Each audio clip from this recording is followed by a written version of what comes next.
Ay, nakita niyo po ba si Balsik? Kaninang umaga ko pa po kasi siya hinahanap eh. Nagtanong na nga rin po ako kay Ken, pero wala raw po sa kanila yung aso ko. Tay! Tay! Ba't di po kayo nagsasalita? Tinatanong ko po kayo eh. Hindi niyo po ba nakita si Balsik? Kanina pa po kasi ako nahihilo sa kakahanap sa aso ko eh. Nag-aalala na po ako para sa kanya. Dahil hindi ko pa nga po nagagamot yung sugat niya kahapon eh. Iniligtas po kasi niya yung bata na anak po ni Kapidring. Kamuntikan pong matuklaw ng ahas doon po sa likod ng bahay natin. Kaya ayun po, siya po yung natuklaw.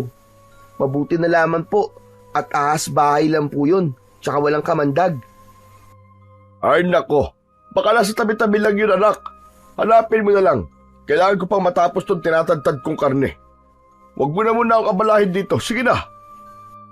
Pero tay, di naman po nakakabalang pagtatanong ko sa inyo ah.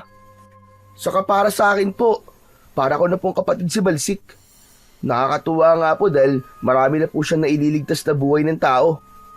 Sige po, at baka nasa kapitbahay lang po natin. Maghahanap-hanap ulit ako.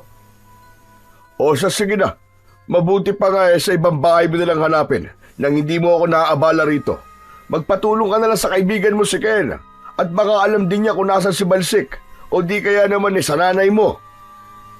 Kakamot-kamot na lamang sa ulo na tumalikod ang may 18 taong gulang na si Ariel nang lumabas siya sa kanilang kusina. Kaya lang, nakakailang hakbang pa lamang siya nang mapansin niya sa sahig ang putol na kolar ni Balsik. Yumuko siya para damputin ang bagay na yon. Nanginginig ang kanyang kamay nang mahawakan niya ang kolar. Bumundol ang kaba sa kanyang dibdib at ilang beses na napalingon sa kusina na kung saan ay naroon ang kanyang ama. Maigpit niyang hinawakan ang kolar at bumalik sa loob ng kusina. Taimtim siyang nanalangin na sana nagkakamali lang siya ng kanyang hinala. Sana walang nangyaring masama sa kanyang alaga. Pagpasok niya sa kusina ay napatingin siya sa ibabaw ng lamesang may nakapatong na tinadtad ng karne. Bawat detalye ng balat ay sinuri niyang mabuti nang hindi nagsasalita. Kagad siyang pinuna ni Mang Romy na parang may himig pag-aalala ang boses nito. Oh, anong ginagawa mo? Bakit tinititigan mo ang balat ng mga karne? Walang natanggap na tugon si Mang Romy sa anak. Sa halip ay patay mali siya nitong ipinagpatuloy ang pagtatadtad sa mga natitirang karne. Habang si Ariel naman ay para nang binabayo ang kanyang dibdib dahil sa pag-aalala. Hinding-hindi niya mapapatawad ang kanyang ama kapag nalaman niyang kinatay nito si Balsik.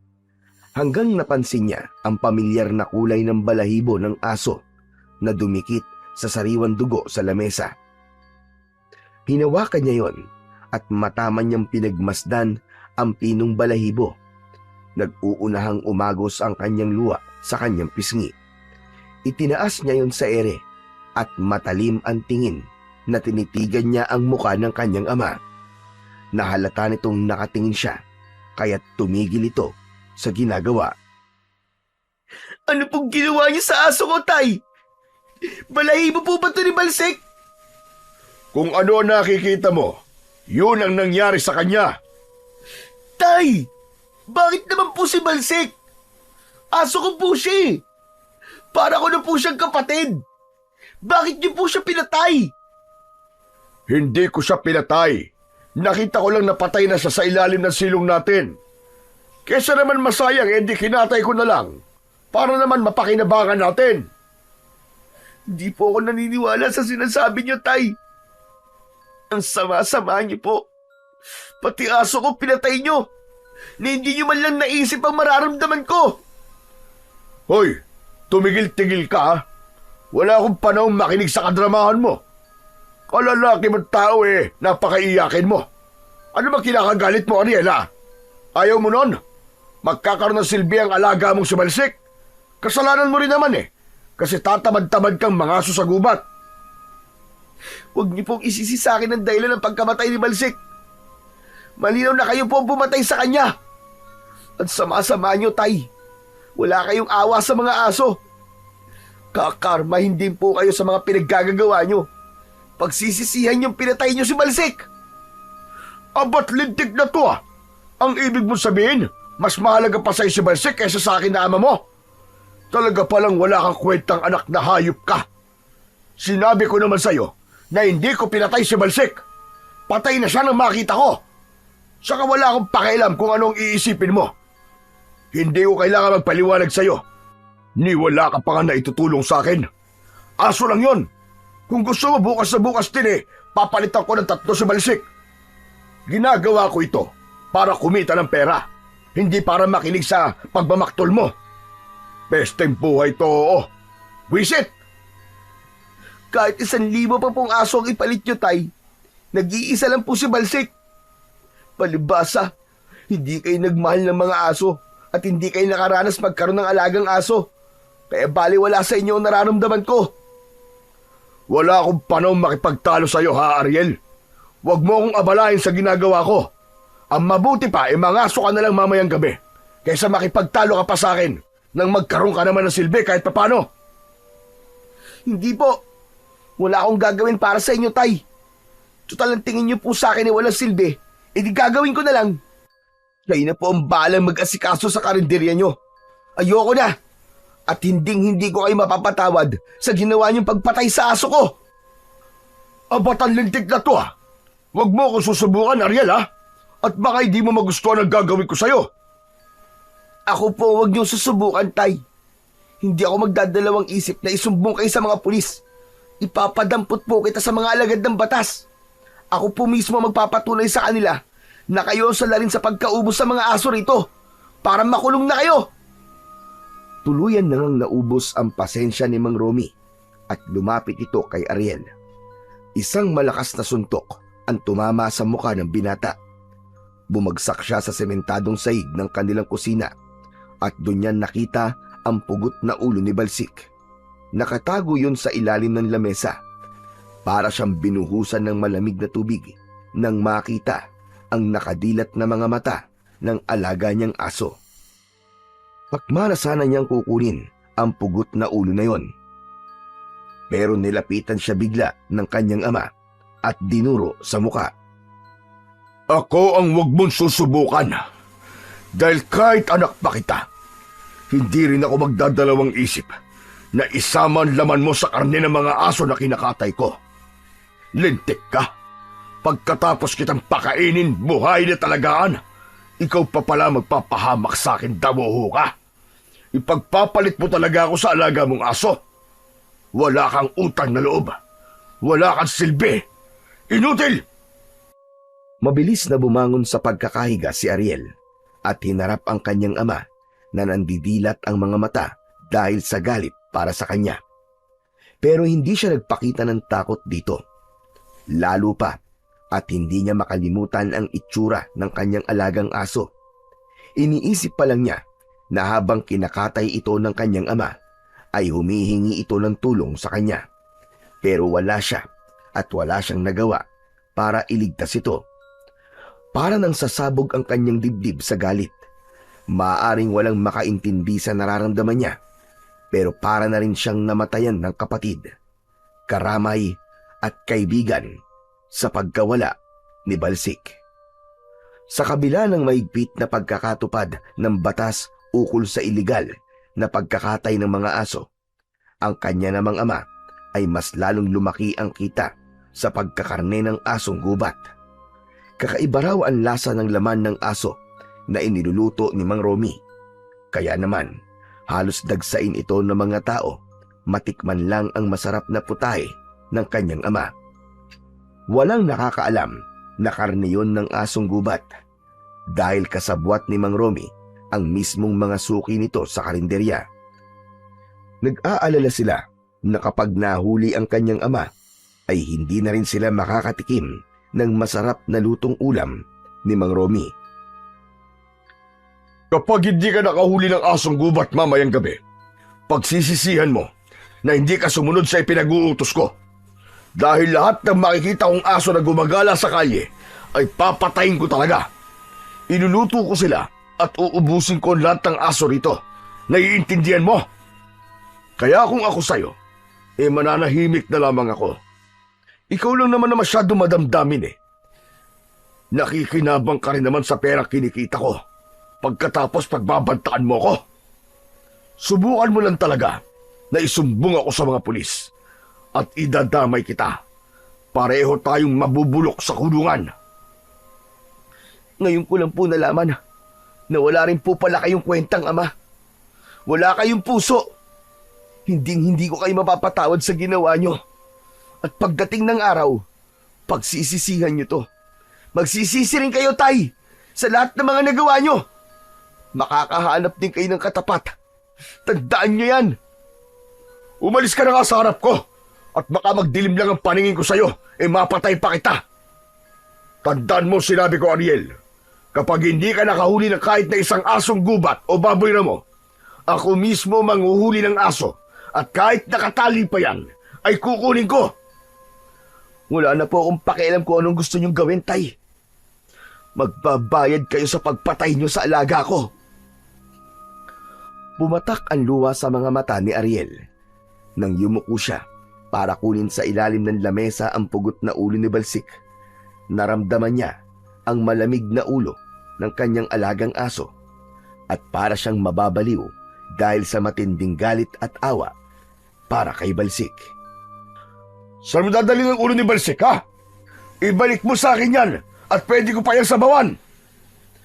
Tinignan lang ng masama ni Ariel ang kanyang ama na para bang yun ang ginagamit niyang sandata laban dito. Halatang nang aasar pa ito at pinaglalaroan ang damdamin niya. Inilibing ko ng maayos ang alaga ko dahil para sa akin, siya ang nagpapakatotoong tao kaysa sa inyo na asal-aso. Hindi na hinintay ni Ariel na magsalita pa ang kanyang ama. Mabilis siyang lumabas ng kusina at nakasalubong niya ang kanyang inang si Aling Lina. Kapansin-pansin ang malaking peklat nito sa pisngi. Wala na itong magulang maliban sa nag-iisa raw nitong kapatid na hindi raw nito nakita pa. Katulad nito ay mahal din ito si Balsik na palagi nitong hinahanap sa tuwing dumarating ito. Nagtataka ito nang makitang yakap-yakap niya ang ulo ni Balsik. Bigla itong napaiyak at nabitiwan ang dalawang plastik sa tigkabilaan nitong kamay. Gumulong ang mga sangkap sa saig at galit na kinumpronta nito ang asawa. Iniwan niyang nagtatalo ang mag-asawa at siya naman ay pumunta sa tapat ng puno ng dao.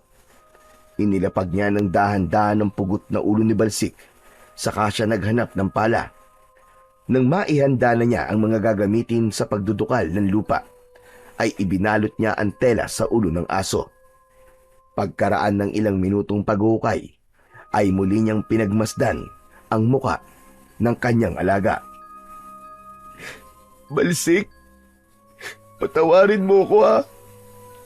Kung wala man lang akong nagawa para iligtas ka. Marami kang natulungan tao, Balsik. Pero nang ikaw na ang nalagay sa kapahamakan, ni isa,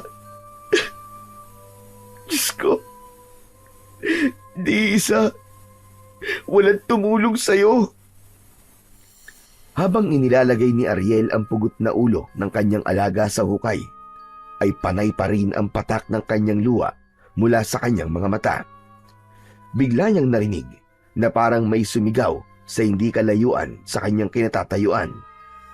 Nagmula ang malakas na sigaw sa kakahuyan, kaya't saglit siyang napatigil sa kanyang ginagawa.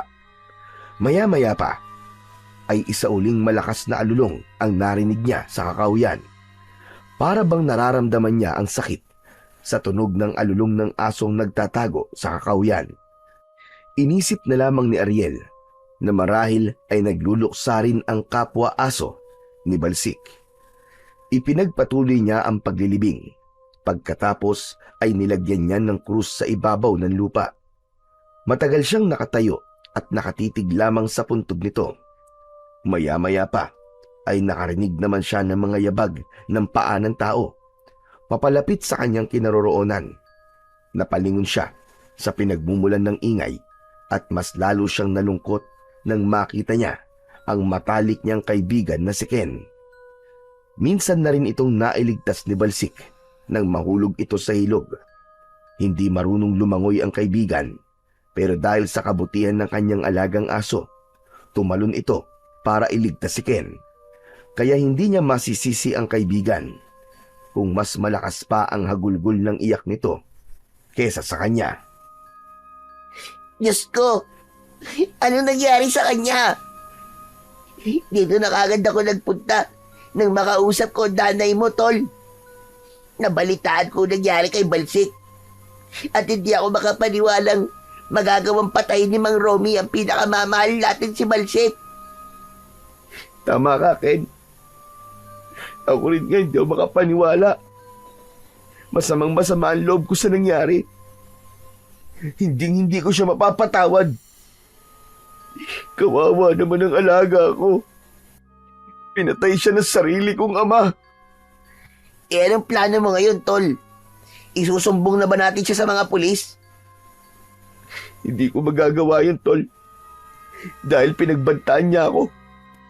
Sa sandali raw na hindi ako makahanap ng mga aso o baboy ramo sa gubat, ang mga alagang hayop daw ng mga kapitbahay natin ang susunod niyang kakatayin. Anak nang, may ganyan ba talagang klaseng ama na iipitin ng anak para sa pera? Kung ganun susundin mo ba ang utos niya? Hindi mo pwedeng gawin yun. Pero anong gagawin ko, tol? Kilala mo ang ama ko. Gagawin niya talaga ang sinabi niya kanina.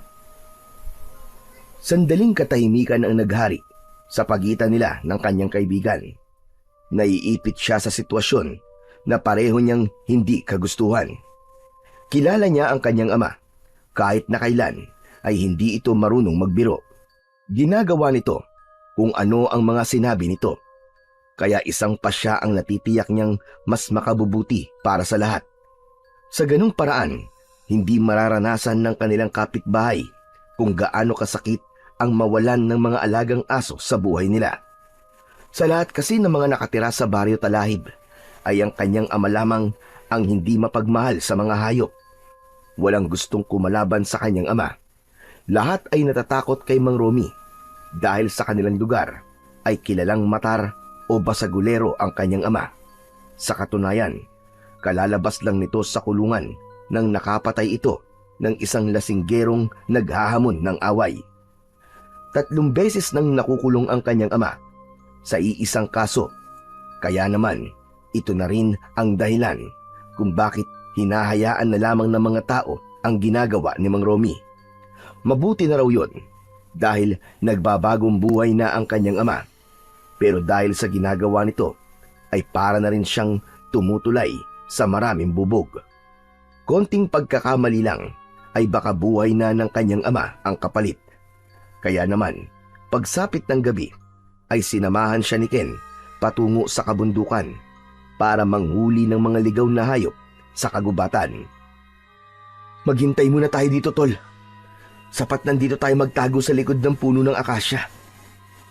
Sigurado naman yata na kahit isa merong magpapakita sa atin dito. Kahit ligaw na baboy mo lang.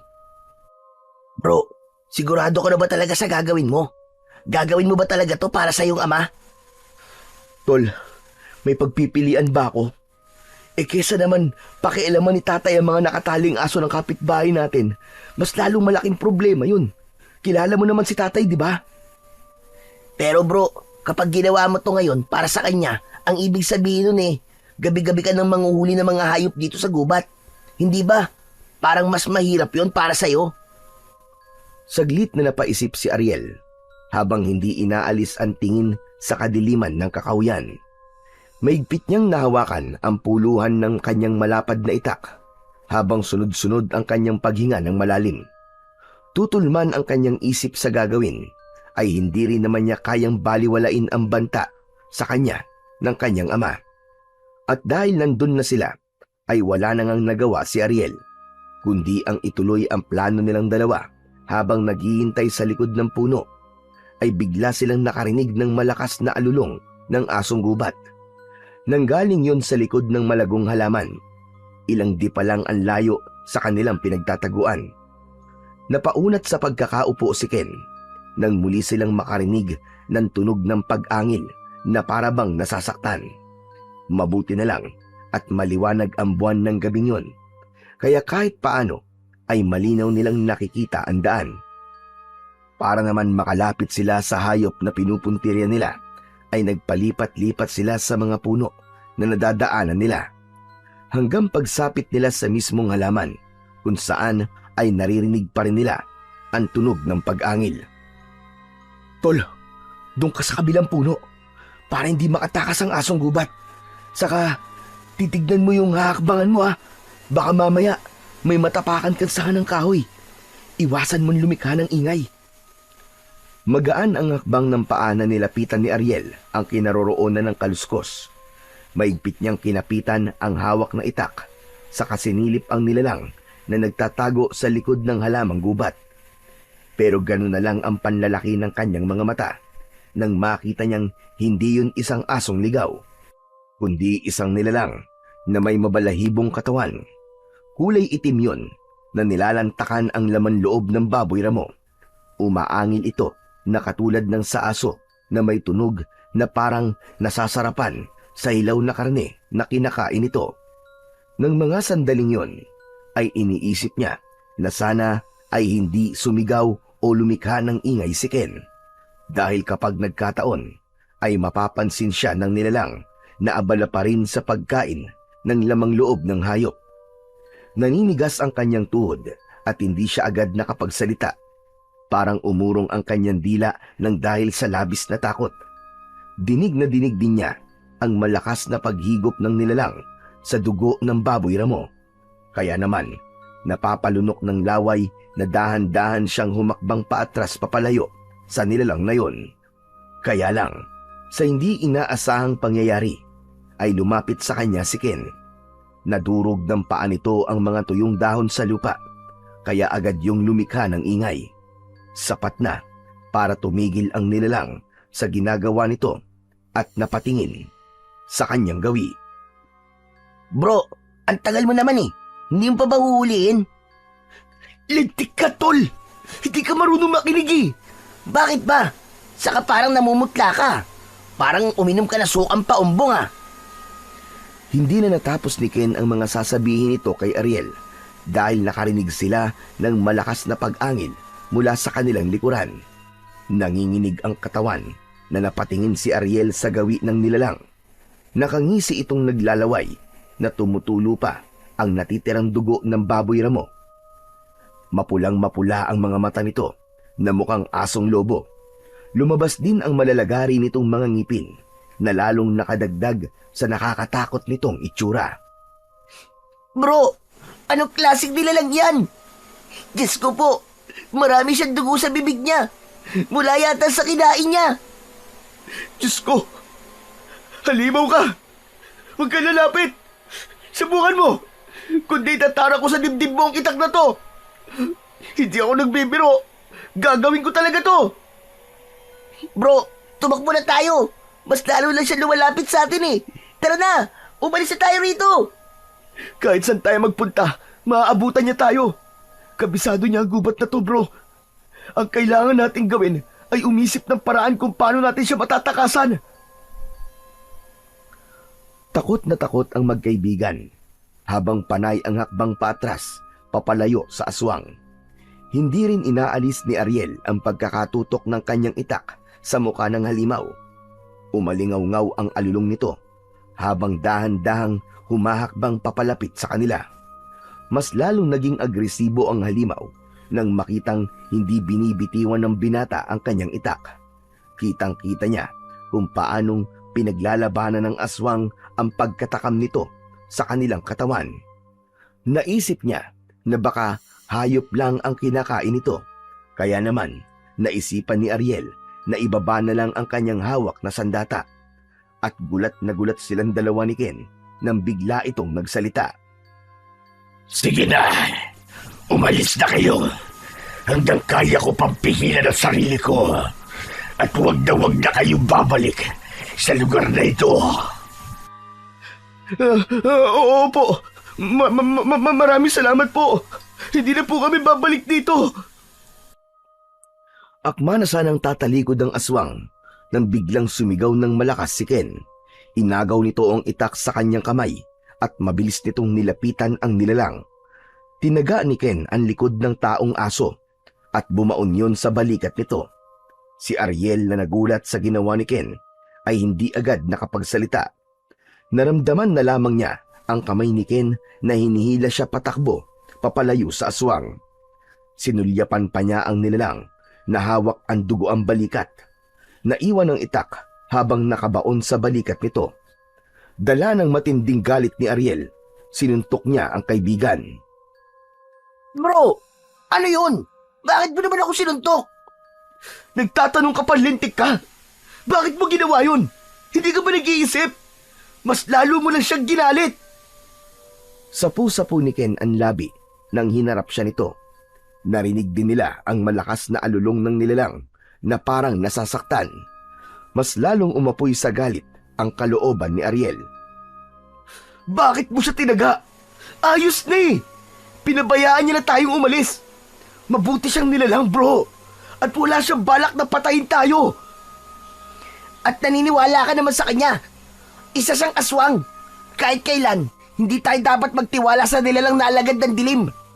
Paano kung pagtalikod natin bigla niya tayong sakmalin? Nag-iisip ka ba? Taragis, ang sakit ng suntok mo sa akin Kung di lang kita kaibigan baka pinatulan na kita Kaya inunahan mo siyang tagain, ganun ba? Naniniwala akong hindi siya masama. Pero dahil sa ginawa mo, mas lalo mo lang siyang ginalit. Halata naman sa kanya na pinipigilan niya ang kanyang sarili para hindi niya tayo masaktan.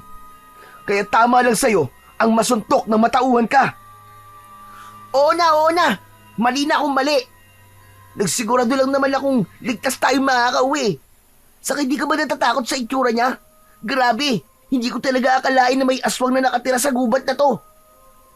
Kaya pangit siya o maganda ang itsura niya, hindi mo dapat ginawa yun. Magsasalita pa sana si Ariel nang marinig nila ang mga yabag ng paa papalapit sa kanilang kinaroroonan.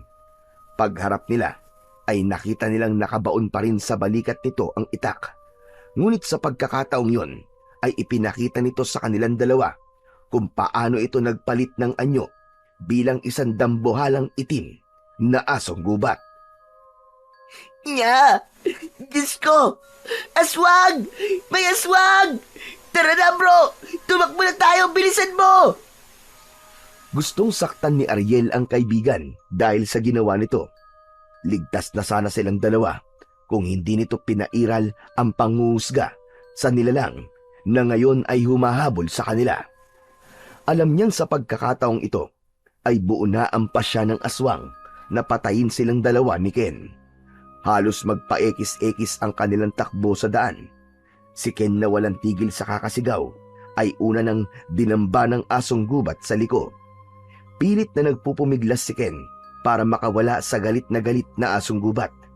Pero nagawa na ng halimaw na sakpalin nito ang braso ng kaibigan. Layuan mo ako! Halimaw ka! Diyos ko! Ang braso ko! Humagulgol ng iyak si Ken dahil sa labis na sakit. Kitang-kita nila kung paanong kinain ng asong gubat ang kapirasong laman ni Ken. Mula sa nakagat nitong braso, halos mabingi naman si Ariel sa lakas ng sigaw ni Ken. Wala itong tigil sa pagmumura habang pinagsisisipa ang muka ng aswang. Pero hindi nito iniinda ang sipa ng kaibigan na nakatayo lang ito sa paanan ni Ken. Dala ng matinding pag-aalala ay dumampot na si Ariel ng matigas na kahoy at takma na sanang ipapalo sa katawan ng nilalang. Pero bigla itong tumingin sa kanya. Ang tayong-tayo nitong tenga ay dumikit sa pisngi nito.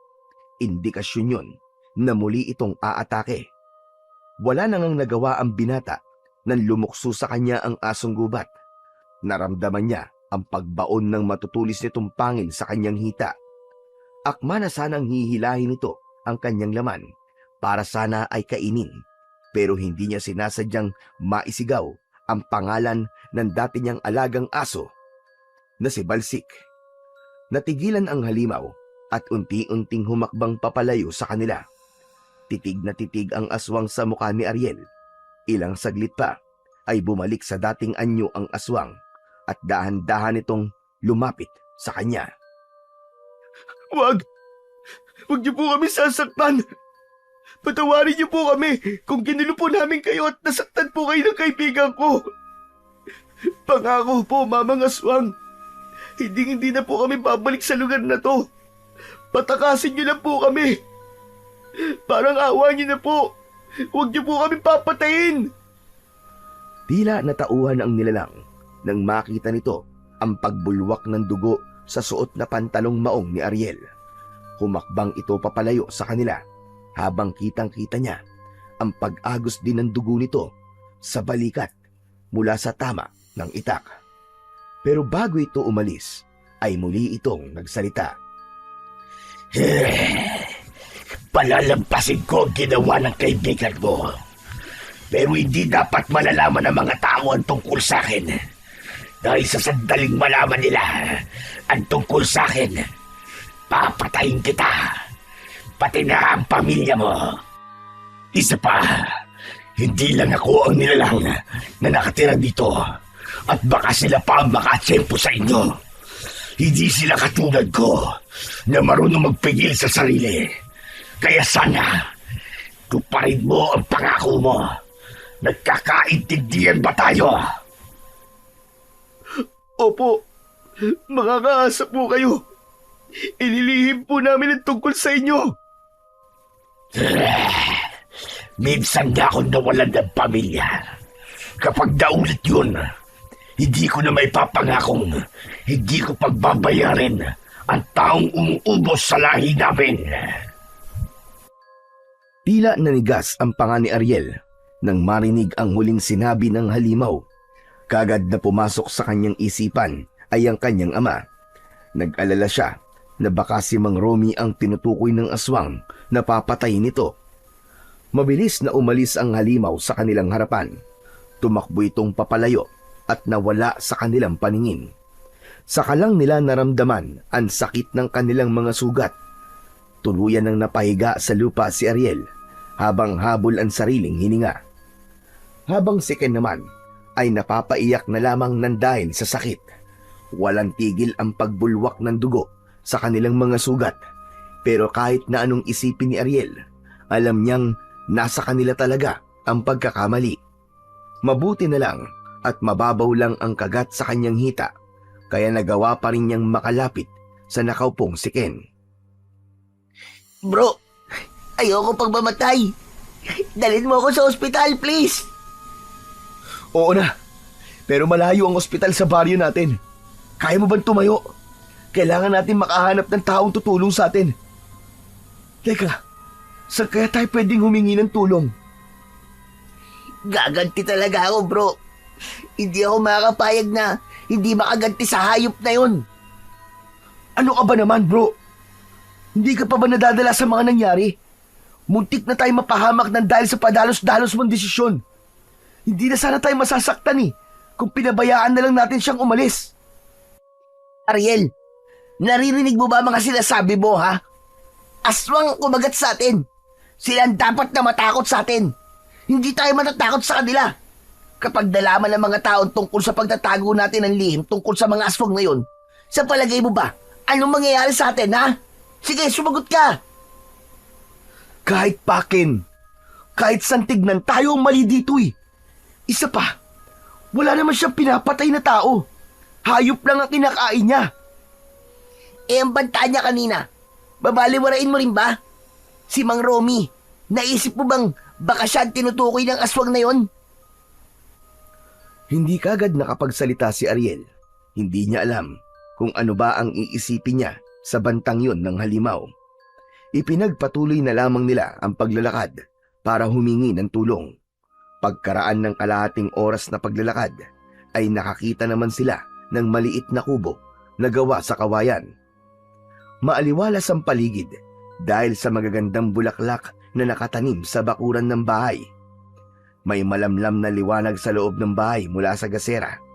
Pumasok sila sa loob ng bakuran at paika-ikang lumapit sa pintuan. Tao po! Tao po! May tao po ba dyan? Walang natanggap na tugon si Ariel mula sa loob ng bahay. Sa halip, isang mahihinang pagbayo sa lusong ang naririnig nila. Kaya siguro ay hindi sila naririnig ng tao sa loob. Dahil desperado nang humingi ng tulong si Ariel sa may-ari ng bahay, ay pumasok na sila ng diretsyo nang walang paalam. Pagsapit nila sa loob, ay hindi inaasahan ni Ariel ang mga sumunod na nangyari.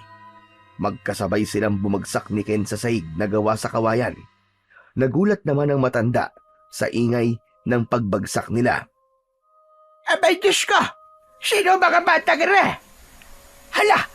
May sugat din kayo sa katawan! Ano nangyari sa inyo? Lola! Lola, tulungan niyo po kami! Ano pa nga ba ang gagawin ko? Abay, pumasok na kayo sa bahay ko nang walang paalam! Hindi na nagawang sumagot ni Ariel sa matanda dahil nakaramdam na siya ng pagkahilo. Nanginginig din ang kanyang katawan at hindi niya makontrol ang pagtirik ng kanyang mga mata. Biglang gumapang ang malamig na hangin sa kanyang balat at diretso ang kanyang pagsusuka. Ganon din ang nangyari kay Ken. Halos mataranta ang matandang babae para sa pagtulong sa kanila.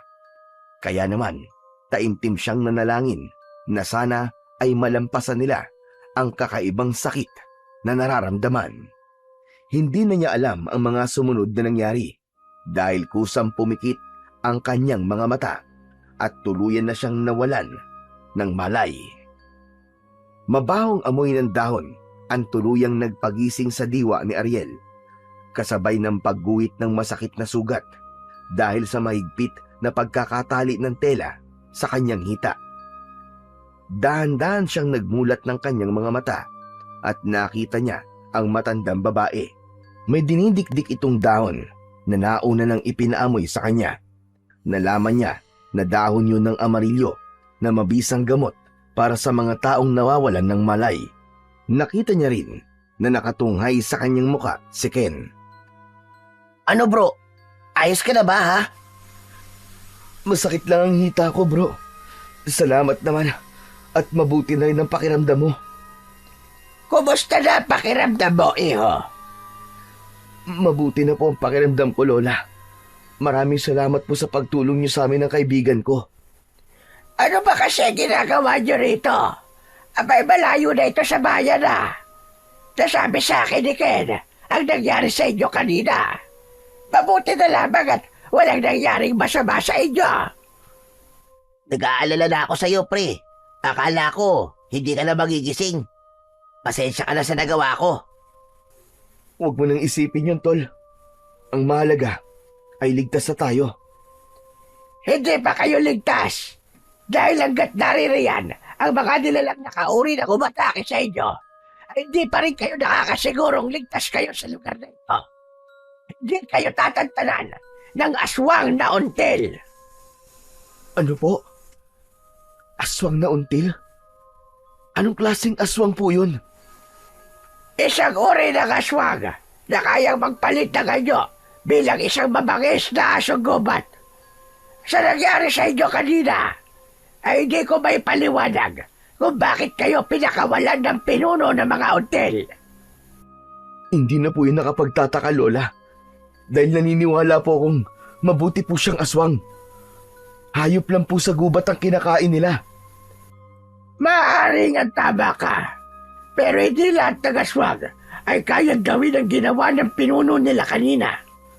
Mas marami sa kanila ang totoong pumapatay ng tao para lang mabawasan ang kanilang pagkagutom. Lola, iba po ang aswang na nakaharap namin kanina. Para po siyang tao na naging asong gubat. Saka tinaga ko po siya sa balikat. Pero pinatawad niya pa rin po ako.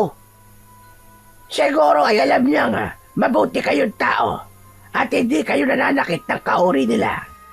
Ang ibig ko sabihin kapag alam nilang mabait ang isang tao sa mga hayop, ay hindi nila ito nagagawang saktan o patayin. Meron din silang paniniwala at kaugalian. Maliban na lang kung ang taong papalayain nila ang magpapakita ng kasamaan para saktan sila, ay doon lang sila aatake para ipagtanggol ang kanilang sarili. Kaya po ba, nang banggitin ko po ang pangalan ni Balsik tumigil siya sa pag-atake sa amin kanina? Tama ka. Dahil ang tao malulupit lang sa mga hayop, yun lamang ang pinapatay nila. Kung ganun po namimili sila ng mga bibiktimahin? Ganun po ba? Pero mahirap din naman pagkatiwalaan ang uri nila dahil kilala sila sa pagiging traidor kung lumaban. Sa ngayon, ang alam ko meron silang binabantayan na tao. Isang lalaking umuubo sa kanilang lahi.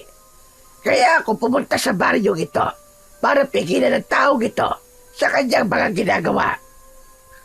Naisip na rin po namin ni Ariel kung sino po ang taong yun. Lola, ano naman po ba ang kahinaan ng mga aswang na until? Sarili nilang dugo at ang butya ng buntot ng bayawak. Para naman sa pinuno ng mga aswang ay ang langis mula sa katas ng butya. Pero parang ang hirap naman po nilang labanan dahil hindi naman po sila nananakit ng tao. Saka paanong dugo ang kahinaan nila? Umiinom pa nga po sila ng dugo ng tao. Ang ibig ko sabihin, kapag nainom nila ang sarili nilang dugo, makakaramdam sila ng panghihina ng katawan. Katulad sa mga may hawa ng pagiging aswang, ang dugo mismo ng pinuno nila ang makakatanggal sa hawa ng mga ito. At yun ang pinakamahirap na gawin dahil kailangan ng bukal sa loob ng pinuno ang pagbibigay nito ng dugo sa may hawa ng aswang. Lola, maiba nga po pala tayo ng usapan. Kanina pa po tayo nag-uusap Hindi pa po namin alam kung sino po kayo. Sa palagay ko po hindi kayo taga rito dahil ngayon ko lang po kayo nakita. Ako si Marina. Katulad na sinabi ko, meron akong taong gustong iligtas sa baryong ito. Nakikita ko sa kanya ang buhay ko noon. Nalunod din ako sa kasikasan. Kaya hindi ko naisip ang mga nilalang na nagdudusa sa ginagawa ko. Sa kabihira lang ako bumababa sa bayan dahil hindi ko na kayang maglakad ng masyadong malayo. Mag-isa lang po ba kayo sa bahay niyo, Lola? Tama ka. Wala po ba kayong mga kamag-anak? Meron. Isang lalaki. May pamilya na siya. Kaya naiwan na ako nag-iisa. Ang asawa ko naman ay isang manunugis ng aswang. Pero namatay siya pagkatapos niya makipaglaban sa pinakamatandang aswang sa lahi ng mga until. Hindi maipaliwanag ni Ariel ang awa na nararamdaman niya para sa matanda. Bigla niyang nakita ang mukha ng kanyang ama sa kalagayan ng matanda. Ayaw niyang dumating ang araw na magkahiwalay sila ng kanyang ama dahil lang sa sama ng loob. Kaya pagkatapos ng mga nangyari sa kanya kanina, ay sisikapin niyang mapatigil na ang kanyang ama sa masamang gawain ito. Alam niyang sa pagkakataong yun ay mahigpit yung tututulan ng kanyang ama dahil malaking halaga ng pera ang mawawala kay Mang Romy sa sandaling patigilin niya ito sa pagluluto. Pero dahil sa banta ng pinuno ng aswang kanina, ay sisikapin niyang mailayo ang kanyang ama sa kapahamakan. Bumangon si Ariel sa kanyang pagkakahiga sa katre na gawa sa tabla ng kahoy. Pangiwi-ngiwi ang kanyang muka na maingat siyang sumandal sa dingding. Si Ken naman ay naramdaman niyang tumabi sa kanya ng upo at napatingin sa muka ni Lola Marina. Mabuti na rin at nakita kita, Ariel. Ang totoo, madalas kitang nakikita kasama ng asong si Balsik na nagliligtas ng buhay. Wala na po siya. Patay na po ang aso ko, Lola. Kaya nga po nandito ako dahil sa banta po ni tatay sa akin na kapag hindi raw po ako nakahuli ng asong ubat, kukuha raw po siya ng mga alagang aso sa kapitbahay namin. At gagawin din daw po niya sa mga yun ang ginawa niya kay Balsik. Mas malala pala siya sa inaasahan ko. Iligtas mo siya, Ariel. Alam mo bang nasa panganib ngayon ng iyong ama? Hindi ko akalain na aabot sa ganito ang kasamaan niya sa mga hayop. Alam ko na ngayon ang dahilan kung bakit pumunta mga until sa baryong ito. Ano po ang ibig niyong sabihin, Lola? Si Romy ang kanilang pakay. Balak nilang patayin ang iyong ama. Kapag hindi siya tumigil sa kanyang ginagawa, baka pati ikaw at ang iyong ina ay mapahamak din. Kung ganun po pala, Lola, kilala niyo po si Mang Romy. Sino ba ang hindi nakakakilala sa pinakasikat na magluluto sa baryo na to? Dahil sa kakaibang putahe na niluluto niya, ay umabot na ang kanyang pangalan hanggang sa bayan. Kaya nga siya dinadayo, hindi ba? Nakakaadik ang kasikatan, pati na ang pagkamal ng malaking halaga ng salapi nang hindi gumagamit ng puhunan. Kaya habang maaga pa, tulungan mo na ang iyong ama Ariel. Habang maaga pa itigil niya na ang masama niyang gawain bago pa mahuli ang lahat. Mahirap po yatang gawin yun, Lola.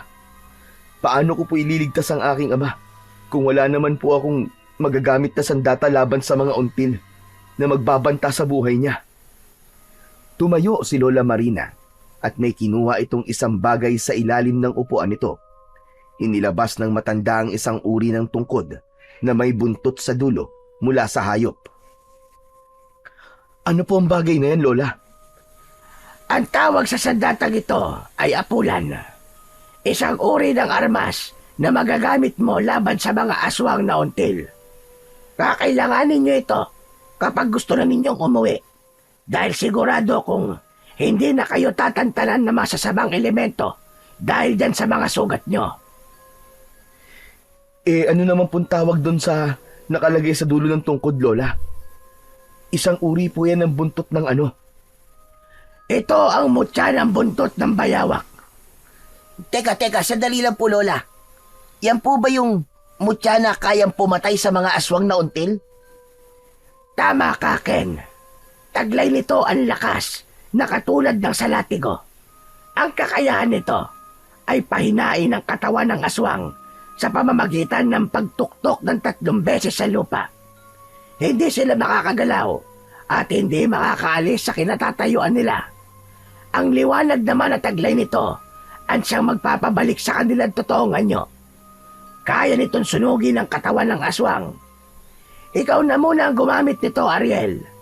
Gawin mo ang lahat para makumbinsi mo ang iyong ama na tumigil na siya sa pagpatay sa mga asong gubat. Kung ganun malakas na sandata po palang tungkod na yan, Lola. Oo, Ariel. Pero mag-iingat pa rin kayo dahil susubukan nilang agawin sa iyo ang mutya na ito para ibigay sa pinuno nila. 2 uri ang aswang na until. Isang masama at isang mabuti.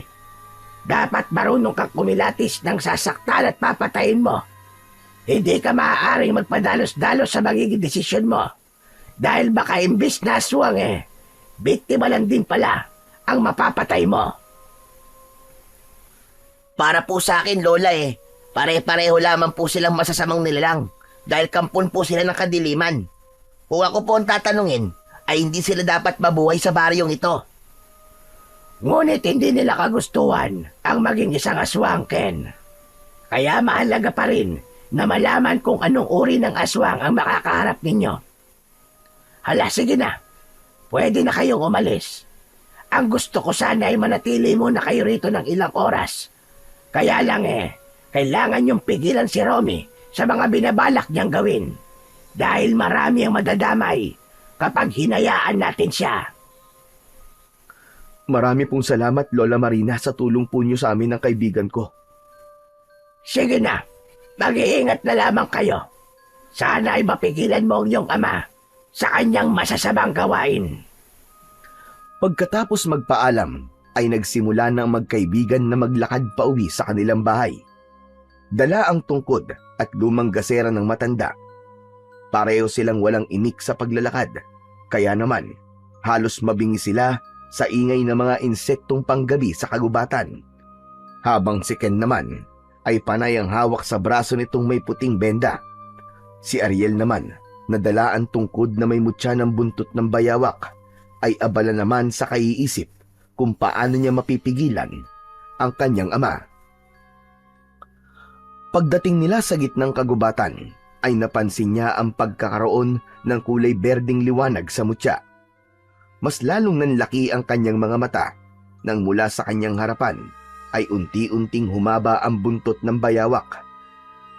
Kasabay ang pag-iinit ng hawakan nito, kaya naman napalinga siya sa kanilang paligid at lumikot ang kanyang mga mata na para bang may hinahanap. Oh bro, bakit ka biglang tumigil?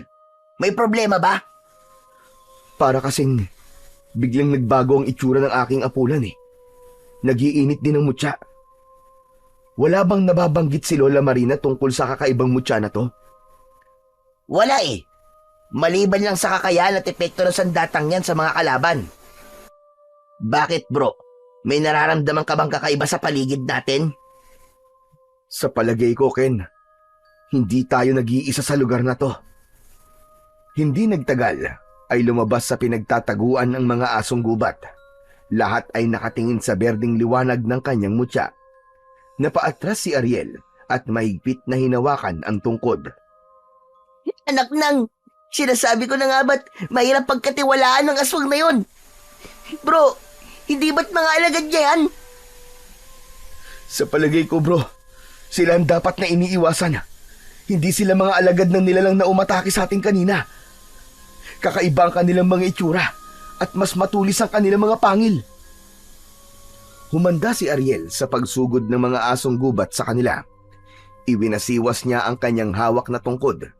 Kasunod, ang pagtuktok niya ng 3 beses sa lupa. Biglang natumba ang mga asong gubat sa lupa habang hindi makatayo. Nagkatinginan silang dalawa ni Ken sa labis na pagtataka. Hala, ano nangyayari sa kanila bro?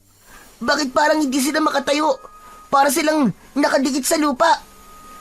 Pagkakataon na nating iwasan sila. Hanggat kaya natin takasan ng mga yan, ay gagawin natin. Maiwasan lang ang pagdanak ng dugo. Ano ka ba naman bro? Hindi sila mga tao. Patayin mo na sila hanggat hindi pa nila kayang lumaban sa atin. Hindi ko gagawin ang sinasabi mo, bro. Kahit kakaiba sila, hindi natin alam kung anong totoong pakay nila. Isa pa, nakalimutan mo na ba ang sinabi sa atin ni Lola Marina? Ang kailangan ay iligtas sila, hindi para patayin. Buhay naman natin na nakataya rito. Yan pa rin bagay isipin mo. Ano pa nga ba ang totoong pakay nila? E di papatayin nila tayo. Kung di mo kayang gawin, ako ang gagawa niyan para sa'yo. Kinuha ni Ken ang armas sa kanyang kamay, pero nagulat sila nang biglang tumalsik si Ken sa damuhan. Sa lakas ng epekto ng kanyang mutya, ay nahirapan din itong tumayo. Galit na gumapang sa lupa si Ken habang nagmumura. Naku tol, pasensya na, hindi ko sinasadya. Hindi ko alam na may mangyayari sa iyong ganyan. Bakit mo kasi kinukuha sa akin? Nasaktan ka tuloy. Tabi, huwag mo akong hahawakan. Hindi ko alam kung ano ang problema mo. Nagkamali yata si Lola Marina sa pagbibigay niyang mutya sa'yo. Nakakainis. Balak mo pa yata akong patayin eh. Ano ka ba naman, bro? Hindi ko naman sinasadya eh. Hindi ko alam na yan ang magiging reaksyon ng sandata sa'yo. O ano, kaya mo bang tumayo? Hindi siya pinansin ni Ken. Sa halip, tumayo ito at naglakad. Iniwan siya sa harap ng mga nakahandusay na mga nilalang sa lupa. Hanggang ngayon ay nakapagtatakang hindi pa rin gumagalaw ang mga ito. Parang may kung anong malakas na enerhiya ang gumapos sa katawan ng mga asong gubat. Ilang sandali pa ay nakaalis na sila sa lugar na yon. Hindi siya kinausap o tinignan man lang ni Ken. Ramdam na ramdam pa rin niya ang sama ng loob ni Ken sa kanya. Alam niyang mahirap maintindihan ang ginawa niya kanina, pero kung iisipin, isa yung pagpapakita ng pagpapahalaga sa katahimikan. Kung papatay siya ng kahit na isa sa mga alagad ng aswang na until, yun na rin ang magiging simula ng malawakang labanan sa pagitan ng tao at ng mga aswang. Ken, teka sandali lang. Pasensya ka na kung di mo nagustuhan yung ginawa ko. Pero ano? Muntik na tayong patayin ng nilalang na umatake sa atin kanina. Tapos may pagkakataong ka na sana na makabawi sa kanila, pinakawalan mo pa. Sarili mo lang yata ang iniisip mo eh. May pamilya rin naman akong inaalala, no? Isipin mo na lang kung ikaw nasa kalagayan nila at mapapatay mo sila. Ano mararamdaman ng pamilya mo? Hindi natin hawak ang pagkakataon. Ayoko ring magkamali ng desisyon, Ken. Kaya ano ba kasing kinakagalit mo? Iniisip ko lang naman ang kapakanan nating lahat. Hindi lahat, bro. Ang tatay mo lang ang gusto mong protektahan. Hindi mo kasi ako naiintindihan eh. Ako hindi mo naiintindihan. Hindi mo ba nakikita? Kaya nila tayo inarangan ay balak na nila tayong patayin. May pagkakataon ka na nga sana kanina para patayin sila eh. Pero sinayang mo. Hindi na natapos ni Ken ang mga sasabihin nito nang bigla na lang naramdaman ni Ariel ang pagbaon ng kagat ng malaking aso sa kanyang balikat. Umaangil ito na nakasubsob sa kanyang laman. Pero dahil hawak niya ang mutya ng buntot ng bayawak, ay hinagupit niya ito ng palo sa katawan. Bumagsak ang kulay itim na aso sa damuhan. Kitang-kita niya ang pagguhit ng kulay itim na sugat sa katawan ng aswang. Sa isang iglap ay bigla itong nagsatao. Nakaawang ang bibig ni Ariel nang makilala ang nilalang na kumagat sa kanyang balikat. Ito ang lalaking madalas niyang nakikitang kumakain sa kanilang karinderya. Nag-aalala siyang napatingin kay Ken na hindi rin maitago ang bakas ng takot sa mga mata. Nakita mo na? Papatayin nila tayo, bro. Dahil sa mutyang ibinigay sa'yo ng matandang yun. Dapat pala, hindi mo nilang tinanggap yan.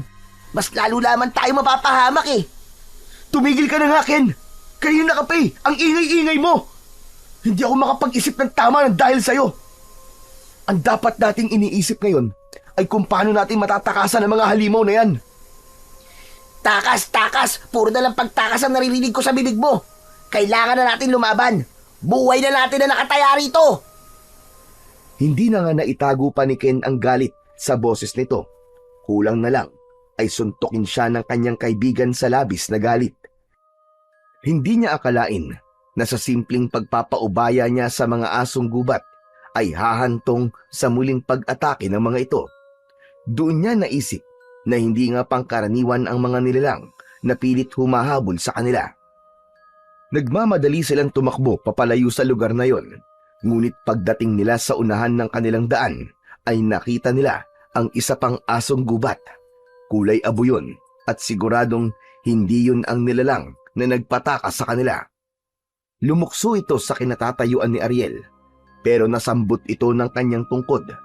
Tinamaan ito sa leeg at bumagsak sa lupa.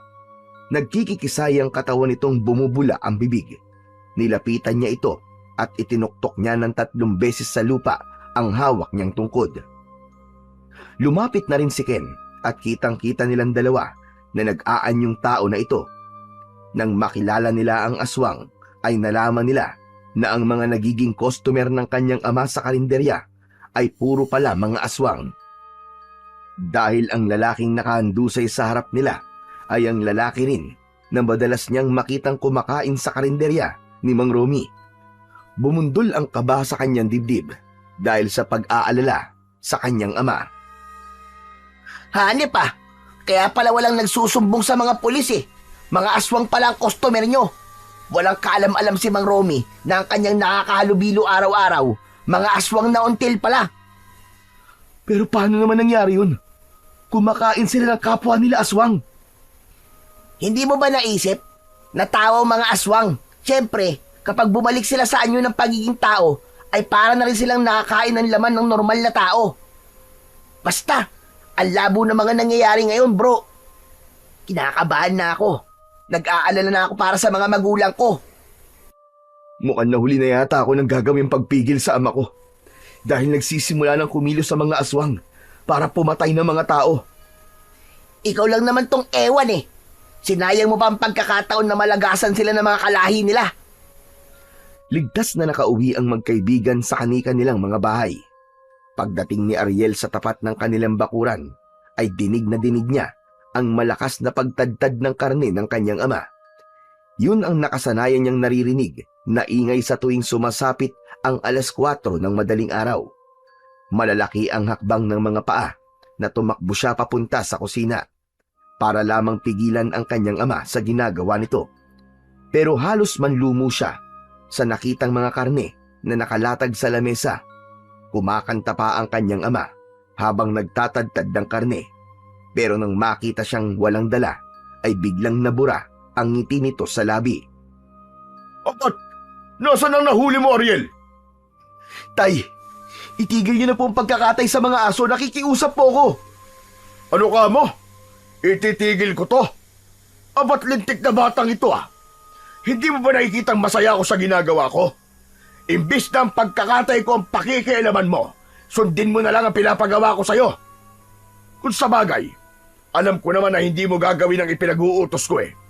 Kaya ako na mismo naganap ng asong gubat sa kakauyan. Swerte ko nga eh. Marami akong nakuha. Tay, nakikiusap naman po ako sa inyo. Itigil niyo na po ang ginagawa niyong to. Parang awa niyo na po, Tay. Tay, mga aswang po mga customer niyo. Totoo po, nakapatay po ako ng aswang na nag-aanyong asong gubat. Isang malakas na pagtawa ang itinugon ni Mang Romy sa sinabi ng kanyang anak. Hindi niya alam kung ano ang gagawin para lamang paniwalaan siya nito. Maya-maya pa ay iginala niya ang kanyang paningin. Sa tingin niya ay isang malaking asong gubat ang nahuli ng kanyang ama. Bumundol ang kaba sa kanyang dibdib habang pinagmamasdan ang nakakalat na karne sa lamesa. Ganon din ang ulo ng asong gubat. Patutunayan ko po sa inyo na aswang ang mga customer nyo, Tay. At kayo ang isusunod nila. Papatayin po nila kayo, Tay. At ang asong gubat na nasa harapan nyo ay isang aswang na until. Kalokohan! Tigilan mo na ang mga katangahan mo, Ariel. Kung hindi kita anak iisipin ko na nasisiraan ka na ng ulo. Dahil wala ng ibang paraan, ay napilitan na si Ariel na gamitin ang tungkod sa harap ng kanyang ama. Nagulat ito nang makita ang hawak niyang sandata. Para bang nakilala nito kagad ang hawak niyang tungkod. 3 beses niyang itinuktok sa sementado nilang sahig ang dulo ng tungkod. Kumalat ang berdeng liwanag sa kanyang sandata, kasabay ng pagbabagong anyo ng mga hati-hating katawan ng asong gubat. Naging katawan ito ng tao at ang ulo ng asong gubat ay naging isang pugot na ulo ng tao. Dala ng pagkagulat sa mga nakita, ay takot na napaupo si Mang Romy sa sahig. Nabitiwan nito ang hawak na itak at hindi inalis ang paningin sa mga karne ng tao na nakakalat sa lamesa. Dahil sa malakas na sigaw ng kanyang ama, ay napasugod na rin ang kanyang ina. Ganon din ang naging reaksyon nito at hindi makapaniwala sa mga nakita. O ano? Nakita niyo na, Tay? Naniwala na kayo? Mga aswang sila! At malakas po ang kutob ko na kaya dumarami ang mga aswang na yan dahil sa inyo.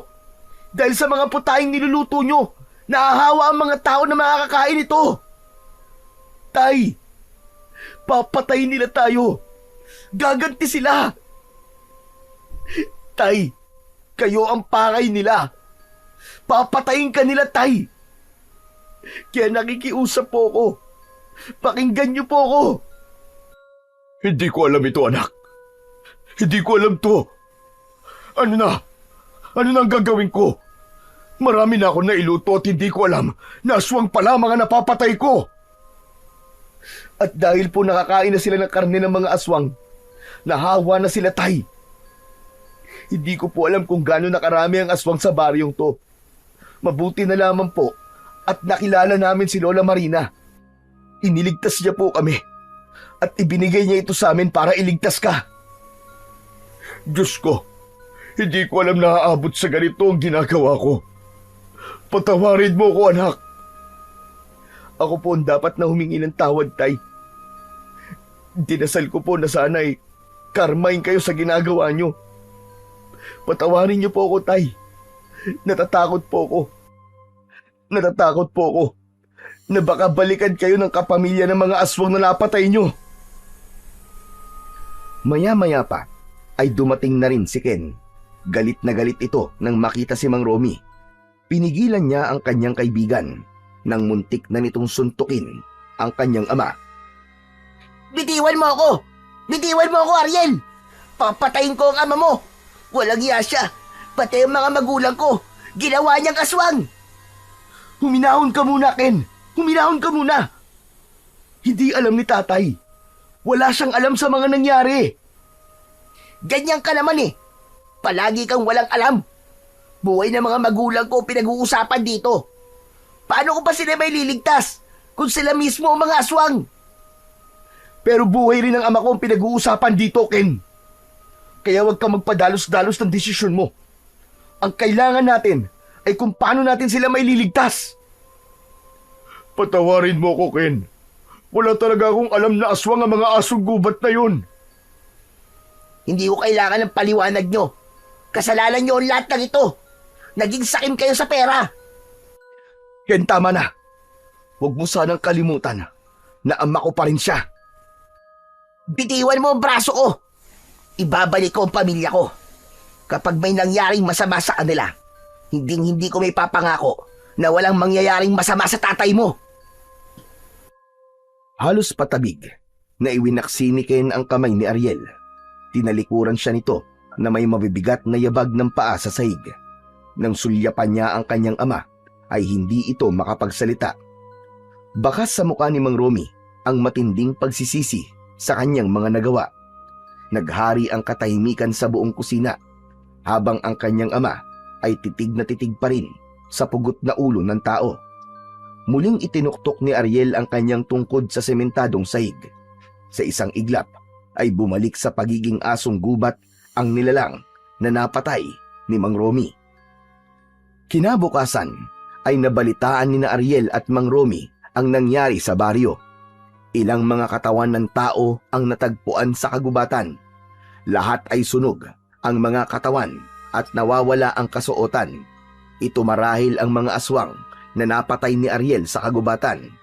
Pero ang mas matinding lumikha ng kaguluhan ay ang ilang mga taong natagpuang wakwak ang tiyan at nawawala na ang lamang loob. Kumalat hanggang sa bayan ang paggasik ng lagim ng mga aswang na until.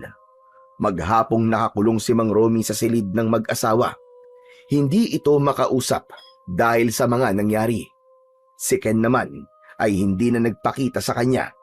Alam niyang masama ang loob ng kanyang kaibigan. Ilang araw na hindi nagbukas ng karinderya si Mang Romy, kaya hindi nila inaasahan na susugurin sila ng mga tao. Nay! Tay! Ano pong gagawin natin? Pabayaan mo ko, anak. Ako ang haharap sa kanila. Magkukunwari akong walang nalalaman tungkol sa kanila. Kung ang niluluto kong ulam ang naging dahilan ng pagiging aswang nila, kailangan kong harapin ang aking pagkakamali. Tutulungan kita, anak, na mawala ang hawa ng aswang sa katawan nila. Tay, ano pong ibig niyo sabihin? Sasama ako sa kanila, anak. Pero tay, baka mapahamak po kayo. Huwag mo kong alalahanin, anak. Sa akin nagsimula ang lahat. Kaya ako rin ang tatapos nito. Wala nang ang nagawa si Ariel nang buksan ni Mang Romy ang pinto ng kanilang balkonahe. Sumalubong ang mga tao na hindi mapakali at biglang nag-uunahang lumapit sa kanyang ama. Parang mga nawawala sa sarili na nakikiusap na ipagluto sila ng lutong ulam ni Mang Romy. Tay, sasamahan ko po kayo. Huwag, anak. Mahahalata nila tayo. Samahan mo na lamang ang iyong ina dito. Pangako, babalik ako, anak. Maluwa-luwa ang mga matang nahabol ng tingin ni Ariel ang kanyang ama papalayo sa kanilang bahay. Lumapit sa kanya si Aling Lina at sinabi nitong may tiwala ito sa kanyang ama at sa karinderya lang naman ito pupunta. Lumipas ang oras hanggang gabi ay walang Mang Romy na umuwi.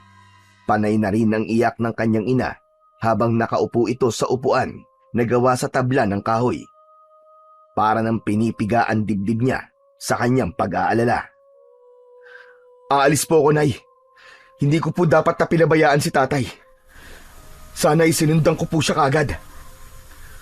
Mas lalong lumakas ang hagulgol ng iyak ni Aling Lina. Nang makita nitong may dala siyang tungkod, mabilis itong tumayo at pinigilan siyang umalis. Ano po, Nay? Maghihintay na lamang po ba tayo rito? Paano po kung napahamak na siya? Diyos ko, bakit ba nangyayari to? Maya-maya pa ay nakarinig sila ng malalakas na pagkatok sa kanilang pinto sa labas. Inakala ni Ariel na si Mang Romy na ang nasa labas. Pagbukas niya ng pinto ay bumungad sa kanyang harapan ang humahangos na si Ken. Pawis na pawis ang mukha nito na mabilis na pumasok sa loob ng kanilang bahay. Mabilis din itong isinara ang pinto at bintana bago siya nito hinarap. Tol, bakit? Ano nangyari? Bakit napasugod ka? Si Mang Romy, kasama ang mga magulang ko. Papunta sila ngayon sa kagubatan. Pigilan natin sila para silang nawawala sa kanilang mga sarili. Ano? Alam mo bro, ang hina talaga ng isip mo eh. Bakit mo pinayagan si Mang Romy na sumama sa kanila? Hindi ko alam kung anong tumatakbo dyan sa isip mo. Para kang tulog eh. Na hindi mo naisip na baka yun ang huling pagkakataon na makakasama pa natin ang mga magulang natin. Natigilan si Ariel sa masasakit na salitang narinig niya mula sa kanyang kaibigan. Pero ang mahalaga ay hindi na ito galit sa kanya. Kaya naman, mabilis niyang inihanda ang kanyang mga gamit para iligtas ang kanyang ama. Pero naiisip din niya ang magiging kalagayan ng kanyang ina pag iniwan niya ito. Nay, huwag po kayo mag-alala. Babalik po agad ako. At wag po kayo magbubukas ng pinto kahit ano pong mangyari. Tara na bro, wala nang oras. Maigpit na yakap lang ang ginawa ni Ariel sa kanyang ina. Saka mabilis na lumabas papunta sa kagubatan. Pagdating nila sa labas ng kanilang bakuran, ay nakita niya mula sa madilim na sulok ng daan ang kanyang ama at ang mga magulang ni Ken. Naglalakad na ang mga ito pauwi sa kanilang bahay. Nakakunot ang noo na napatingin din sa kanya si Ken. Teka, bakit sila tumigil? Tara, lapitan natin sila. Akma na sanang lalapit ang magkaibigan nang makita nila ang mga asong gubat sa likuran ng mga tao. Isa lang ang napansin nila. Tila mga wala sa sarili ang mga tao. Walang emosyon ng muka. Maya-maya pa ay lumabas ang isang nilalang, ang pinuno ng mga aswang na until. Anong ginawa niyo sa mga tao? Lalo na sa ama ko! Ibinigay ko lang ang parusang nararapat sa kanya. Magpasalamat ka. Hindi ko siya pinatay. Ang gusto ko, maranasan niya ang naranasang hirap namin mga aswang. Kung paano kami mamuhay. Pero mga magulang ko, wala silang kasalanan sa inyo. Bakit pinarurusahan mo sila? Hindi ako may gawa niyan. Sisihin mo ang taong ito. Matitikman mo ngayon ang paniningil ko. Malalasap ng ama mo ang hirap kung paanong mabuhay bilang isang asong gubat. Teka, ano pong ibig niyo sabihin? Bantayan mo ang iyong ama. Sa ngayon, patas na tayo. Kapag nagkaharap na ulit tayo, pasensyahan na lamang tayo. Kailangan na kitang patayin para sa kaligtasan ng aming lahi. Pinatay ng ama mo ang dalawa kong anak. Ang aso na pinakailaman niya ay anak ko. Pati na ang kaawa-awa kong bunso ay pinatay niya. Wala nang natira sa akin.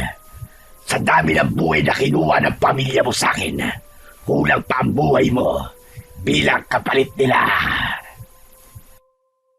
Pagkatapos nitong magsalita, ay umalis na ito sa harapan nila, kasama ang mga alagad nito. Halos patakbo nilang nilapitan ang kanilang pamilya. Tay! Tay! Ha? Anak, bakit ka pa sumunod dito? Teka, aba, anong ginagawa ko rito? Ang buong akala ko nasa loob kami ng karinderya. Saka, madilim na. Ano ba nangyari, anak? Tay, sa ako na lamang po ipapaliwanag sa inyo. Tara na po sa loob ng bahay. Ihatid ko na muna ang mga magulang ko, tol. Pero babalik ako. Pupuntahan kita sa inyo. Sige, pero mag-iingat ka, tol. Halos maluwa si Aling Lina sa sobrang tuwa nang makita nito ang kanyang asawa. Samantalang ang kanya namang ama ay parang nangihina na napaupo sa bangko. Ilang saglit pa ay biglang nakarinig sila ng malalakas na katok sa labas ng kanilang bahay. Aba, ang bilis naman yata ni Ken. Nang buksan niya ang pinto ay nanlaki ang kanyang mga mata nang makita si Lola Marina. Nakatayo ito sa pintuan at seryoso ang mukhang nakatingin sa nakaupong si Mang Romy. Lola, ano pong ginagawa niyo rito? Papasukin mo na muna ako. Biglang napatayo sa pagkakaupo si Mang Romy nang marinig nito ang boses ng matanda. Nakita ni Ariel ang pag-aalala sa muka ni Lola Marina. Umupo ito sa harap ni Mang Romy. Bakit po kayo na parito, Lola? Babawiin na po ba ninyo ang mutya? Hindi, Ariel. Gusto ko lang siguraduhin kung totoong si Romy ang nakita na mag-isang naglalakad sa kagubatan kasama ang pinuno ng mga aswang. Na si David, ang anak ng babaeng until na pumatay sa asawa ko. Batay sa pagkakatingin ko sa mukha ng iyong ama, hindi na siya normal na tao, Ariel. Diyos ko, paano po nangyari yun? Ito na ang sinasabi kong mangyayari sa kanya, Ariel. Ang kanyang ama ay nananatiling nakatayo at nakatitig lang sa matanda. Parang matagal nang magkakilala ang mga ito. Ano masamang hangin na nagdala sa inyo rito? Hindi po ba't sinabi ko sa inyo na hindi ko kayo kailangan? Hanggang kailan mo ko titiisin, anak? Nasa panganib ka na, pero ang pagiging matigas mo pa rin ang pinapairal mo. Matanda na ako, anak, at ayokong mamatay nang hindi tayo nagkakaayos. Ibinaling ni Mang Romy ang paningin sa natigilang si Ariel. Kaya naman, kitang-kita niya ang luhang pumatak sa mga mata ng kanyang ama. Kung ganun po kayo po ang lola ko. Kayo po ang nanay ni tatay. Huwag mo siyang kausapin, anak. Bakit po? Pati ba naman ang apo ko, ilalayo mo rin sa akin? Tay, ano po ba nangyayari? Bakit galit na galit po kayo kay Lola Marina? Dahil siya ang dahilan kung bakit may mga aswang. Nagkamali siya ng gamot na ginamit nun. Kaya nga napatay niya ang asawa ni David dahil gusto niyang iliman lahat. Pagkatapos, bigla na lamang magpapakita sa akin na parang walang nangyari. Hindi ko alam. Nasusundan pala ako ni David. Lola? Patawarin mo ako, apo. Anak ko, kaya nga'y tinatama ko na ang mga nagawa kong pagkakamali noon. Pero anak, may pagkakamali ka rin. Kaya nga narito ko. Nakahanda na akong tumulong para mailigtas ka. Hindi. Hindi ko kailangan ng tulong niyo. Tay, mukhang tama po si Lola. Kalimutan niyo na po ang mga nakaraan. Ang mahalaga ay mailigtas po natin ang mga tao. Kayo! Maya-maya pa ay dumating naman si Ken. May dala itong malapad na itak dahil nalaman itong susugod na mga aswang na until sa baryo. Nakita rin ito si Lola Marina, pero pagkatapos nilang ipagtapat sa kanyang kaibigan ang tungkol sa matanda, ay nagkasundo ang apat na ililigtas nila ang mga tao sa hawa ng pagiging aswang. Ilang sandali pa ay biglang napasigaw si Mang Romy. Napahawak ito sa dibdib at biglang tumulo ang malapot nitong laway. Napadapa ito sa sahig na parang aso. Kitang-kita ni Ariel kung paanong unti-unting humaba ang bibig ng kanyang ama. Tumubo ang buntot, humaba rin ang tenga at nagkulay pula ang mga mata. Isang malaking kulay pulang asong gubat ang naging anyo ni Mang Romy. Tay! Ano po nangyayari? Diyos ko! Ang tatay ko! Hindi naman kinaya ni Aling Lina ang mga nasaksiyan. Nawalan ito ng malay at kahit si Ken ay hindi rin makapaniwala na isang aswang na si Mang Romy. Tay! Huwag mo siyang hahawakan na po. Huwag mo rin siyang lalapitan. Masasaktan siya dahil sa hawak mong mutya. Ituktok mo ang tungkod mo sa sahig Gawin mo ito ng 3 beses. Saka lang naalala ni Ariel ang ganoong paraan para mawala pansamantala ang pagiging aswang ni Mang Romy. Kaya lang, hindi na ito makakaalis sa kinatatayuan dahil isa sa mga epekto ng tungkod ay ang paninigas ng katawan. Nagwawala si Mang Romy na halatang hindi nagugustuhan ang mga nangyayari dito. Pumikit si Ariel para hindi niya makita ang paghihirap ng kanyang ama. Kasabay na mga luwang umagos sa kanyang pisngi, 3 beses niyang itinuktok ang tungkod. Nagliwanag ang mutya at narinig niya ang malakas na alulong ni Mang Romy hanggang sa maging tao ang boses nito. Pagmulat ng kanyang mga mata ay nanginginig ang buong katawan nito dahil sa lamig. Nay! Nay, tulungan niyo po ako. Ang hirap po palang maging aswang. Ang sakit-sakit po ng buong katawan. At ang mga ugat ko po, parang mistulang tumitibok. O anak, tutulungan kita. Patawarin mo ko. Romy anak, hindi ko alam na aabot sa ganito ang kagustuhan kong magkaroon ng malakas na kapangyarihan bilang isang mahusay na albularya. Sana nga ay hindi pa huli ang lahat. Lola, paano ko po may liligtas si tatay? Kailangan mong labanan si David. Tanging ang kanyang dugo lamang ang makakaalis sa hawa ng pagiging aswang nila. Magagawa mo lang yon kapag kusa niyang ibinigay ang patak ng dugo niya sa bibig ng iyong ama. Lola, wala na po bang ibang paraan? Wala na, apo. Ang kailangan ay harapin ang pinuno ng mga aswang na until para kahit siya ay maliligtas natin. Tulungan mo ko, apo, na maitama na gawa kong pagkakamali noon. Kahit ako po, Nay, ay may kasalanan din. Dahil naging sakim din po ako at pumatay ng maraming asong gubat. Akma na sanang magsasalita si Ariel nang bigla niyang naramdaman ang pag-iinit ng kanyang mutya. Napatingin siya sa muka ni Lola Marina at Mang Romy. Kaya naman, mabilis na sumilip sa bintana si Mang Romy. Sakto yon sa malakas na boses ni Mang David sa labas. Galit na galit ito na nagsisisigaw sa labas. Hayop ka, Romy! Pinatay mo pala mga anak ko! Magbabayad kang hayop ka! Hindi kita patatawarin! Katapusan na ninyong lahat! Ni hindi kagad nakagalaw si Ariel nang magsimulang magsipag-akyatan ang mga asong gubat sa kanilang balkonahe. Pilit na pumapasok ang mga ito sa loob ng kanilang bahay.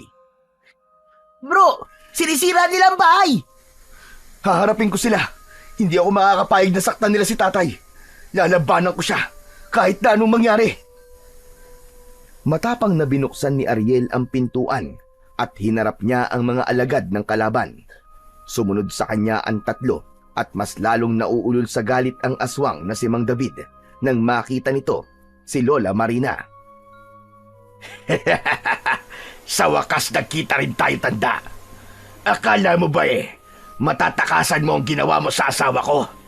Kung ganon, mag-ina pala kayo ni Romy. Hindi na nga tinapos ni Mang David ang kanyang pagsasalita. Bigla itong nagsaaso at sinugod si Lola Marina. Pero humarang si Ariel at malakas niyang pinalo sa muka ang aswang na until.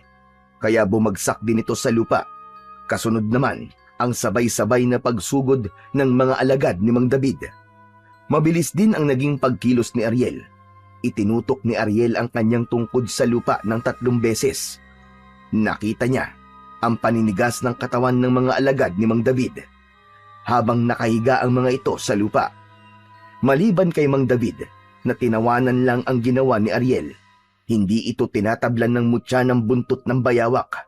Nanlalaki ang kanyang mga mata na napatingin sa muka ng pinuno ng mga aswang. Paano nangyari yun, Lola? Wala pong epekto sa kanya ang mutya ng buntot ng bayawak. Ulitin mo pa, Tol! Inulit nga ni Ariel ang pagtuktok sa lupa ng hawak niyang tungkod, pero wala pa ring epekto yon. Sa halip, mabilis na sumugod na si Mang David sa kanila at pinuntirya nang matutulis nitong mga kuko ang dibdib ni Ariel. Bumagsak sa lupa si Ariel nang tamaan siya ng kuko ng aswang na si Mang David. Kaya naman si Mang Romy na ang kumilos. Naging isang malaking asong gubat ito at ang kanyang ama ang nakipaglaban dito. Kung hindi siya tinatabla ng mutya, Apo, nangangahulugang nakain niya ang bayawak na pinagputulan ng mutya. At ang makakatalo lamang sa kanya ay ang kapwa niya aswang. Muling pinagmasdan ni Ariel ang nag-aaway na 2 asong gubat. Ang iba namang mga natitirang alagad ni Mang David ay sumugod na rin sa kanila. Huwag niyo silang papatayin, Ariel. Ililigtas natin sila sa pagiging aswang. Kumuha ang matanda ng langis sa bulsa nito at pinatakan ang sugat sa dibdib ni Ariel. Saka lang niya naramdaman ang pagkawala ng sakit ng sugat niya. Lumapit siya sa 2 naglalabang aswang at pinagtulungan nilang mag-ama si Mang David. Buong lakas na pinalo ni Ariel ng kanyang tungkod ang dibdib ni Mang David. Pasadsad itong bumagsak sa lupa at mabilis niya itong nilapitan. Namimilipit ito sa sakit dahil may tama ito ng kagat sa leeg at braso. Ganon din ang kanyang ama na nanghihinang napaupo sa lupa. Bumalik ito sa pagiging tao. Ganon din si Mang David. Habang si Ken naman ay binabantayan ang mga naninigas na mga asong gubat sa lupa. Kayo pa ang may ganang gumanti sa akin, mga hayop kayo. Pagkatapos nung sirain ang buhay ko. Patawarin mo ko, David. Hindi ko sinasadya. Hindi sinasadyang patayin ang asawa ko at gawin akong aswang. Ngayon naman ang anak at ang apo mo ay binabalak akong patayin. Hindi! Nagkakamali po kayo, Mang David. Ilang beses yung sinubukan na hindi kayo saktan. Dahil naniniwala po ako may kabutihan pa rin natitira sa puso nyo. Napatunayan ko po yun. Nang gabing pinatakas nyo po kami. Nandito po kami, Mang David, para iligtas kayo. At tingin ang tulong nyo. Paano naman ang kaawa-awa kong bunsong anak? Ang aking pinakamamahal na anak na pinatay ng ama mo, Ariel. Hindi niya makakamit ang katarungang nararapat para sa kanya. David, patawarin mo ko. Naniniwala akong hindi pa uli ang lahat para sa atin. Patawarin mo ko. Nakahanda akong pagbayaran ng kasalanan na gawa ko sa mga anak mo. Hindi yun ganun kadali. Si Balsik, naging mabuti siyang aso. Ibinigay ko siya sa inyo para maging tagapagligtas ng mga tao. Kinalimutan ko ang galit ko dahil gusto kong magbago at tanggapin na lang ang kapalaran ko. Pero anong ginawa nyo? Pinatay nyo ang anak ko! Parang binuhusan ng malamig na tubig si Ariel nang marinig ang pangalan ng kanyang alagang aso. Hindi niya namalayan na pumatak na pala ang kanyang mga luwa at hindi siya makapaniwalang ang matagal niya nang inaalagaan na si Balsik ay isa palang aswang. Tama si Mang David. Naging mabuting aso si Balsik at hindi niya naisip kung paano ito nagawang patayin ng kanyang ama. Bumangon si Mang David na ng mga oras na yon ay nag-anyo ng tao at malakas na napagulgol ng iyak. Si Mang Romy na nag-anyo na ring tao. Si Lola Marina at si Ken ay wala nang nagawa kundi ang maiyak sa nakitang paghihirap ng kalooban ni Mang David. Napaluhod sa lupa si Mang Romy at bakas sa mukha nito ang matinding pagsisisi. Patawarin mo ako, David. Hindi ko talaga sinasadya.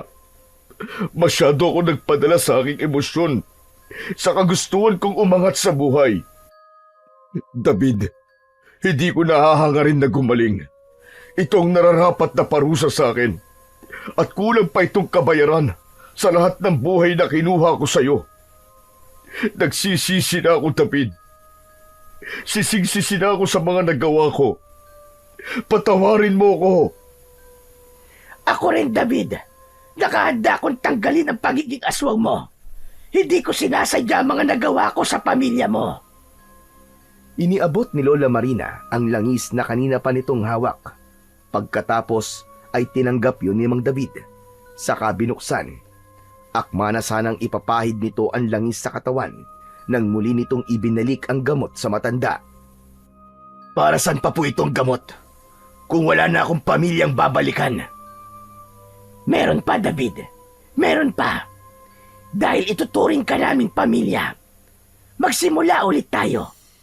Patawarin natin ang bawat isa, David, para sa ikatatahimik ng mga buhay natin. Huwag niyo na pong subukang pagaanin ang loob ko. Mabubuhay na ako bilang aswang na until. Ako rin, Nay. Itatama ko na rin po mga pagkakamali ko. Paano naman po ang mga magulang ko? Habang buhay na po ba silang magiging aswang? May paraan pa para magamot sila. Kinuha ni Mang David ang hawak na itak ni Ken at mabilis na hiniwa ang palad nito. Tumayo si Mang David at lumapit sa mga nilalang na umaangil habang hindi pa rin nakakagalaw sa kinatatayuan. Ipinatak yun ni Mang David sa bibig ng mga ito. Unti-unting nawala ang kanilang mga pag-angil. Maging ang mga balahibo sa katawan ay mabilis din na naglaho hanggang sa bumalik na ang mga asong gubat sa pagiging tao. Hindi naman makapaniwala si Ken na gumaling ang mga magulang nito sa tulong ng dugo ni Mang David. Ganon din ang ginawa ni Mang David kay Mang Romy. Pagkatapos ay ipinahid ni Mang David ang langis sa buo nitong katawan. Ngayong tapos na ang tungkulin ng mutya ng buntot ng bayawak. Simula po ngayon, Mang David, ay palagi na po namin kayong makakasama sa bahay. Hindi na, Ariel. May bahay naman ako sa kagubatan eh. Salamat at binuksan mo ang aking isipan na hindi kailangan gumamit ng dahas para gumanti. Dahil ang kailangan ay pagpapatawad at pagtanggap sa pagkakamali na hindi pa huli ang lahat para magbago. Lumapit si Mang Romy at inakbayan nito si Mang David habang masaya ang muka na tumingin sa kanila. Si Lola Marina naman ay inalalayan tumayo ang nagkamalay na si Aling Lina. Nagulat ito nang makita si Mang David at naluluwang tinawag na kuya si Mang David. Saka maigpit na nagyakap. Umiiyak din si Mang David na gumanti ng yakap kay Aling Lina. Nay! Mang David! Magkapatid po kayo? Oo, Ariel. Hindi ko kagad nakilala si Lina. Romy, ikaw pala na pangasawa ng kapatid ko. Paano nangyari yon? Bakit hindi ko nakilala ang sarili kong kapatid? Si Aling Lina ang sumagot. Iniligtas daw ito ng mga magulang nila ng gabing nasunog ang kanilang bahay. Kaya ang buong akala ni Mang David ay kasamang nasunog sa bahay si Aling Lina. Kaya pala, nang makita ni Aling Lina na nagbago ng anyo si Mang Romy, ay nawalan ito ng malay dahil alam din pala nito ang tungkol sa mga aswang na until. Hinaplos ni Mang David ang pisngi ni Aling Lina na may peklat ng pagkasunog. Mabuti na lamang at kilala ni Aling Lina ang kapatid nito. Tuluyan na ngang nabuo ang pagkatao ni Mang David. Pagkalipas ng ilang buwan, ay itinuloy ni Mang Romy ang pagluluto ng mga ulam sa karinderya nito, pero sa malinis na paraan. Naging katulong nito si Mang David, Ariel at Ken. Dahil malaki ang negosyo ng kanyang ama, masaya silang namuhay sa baryo ng Talahib bilang isang buong pamilya, habang si Lola Marina naman ay naging isang mahusay na albularya. Kinilimutan nila ang tungkol sa mga aswang na until. Si Ariel naman ay nagkaroon ulit ng alagang aso na pinangalanan ulit niya na Balsik. Magmula ng araw na yon, ang natitira nilang ulam ay ipinapakain nila sa mga asong kalye at naging malapit na ang loob ni Mang Romy sa mga aso. Wala na ring mahihiling pa si Ariel dahil buo na uli ang kanyang pamilya. Magkakasama silang nabuhay ng masaya at malayo sa lagim na naging buhay nila noon. Nangako sila sa isa't isa na habang sila ay nabubuhay, palaging mangingibabaw ang pagmamahalan at pag-uunawaan sa kanilang pamilya. At sa tulong ng mutya ng buntot ng bayawak at sa suporta ng buong pamilya, naniniwala sila na kahit may mga masasama pang nilalang ang magbalik at maggasik ng lagim at sirain ng katahimikan sa kanilang baryo, ay wala itong magagawa dahil sa tulong ng kapangyarihan ng mutya at matinding pananampalataya nila sa Poong May Kapal.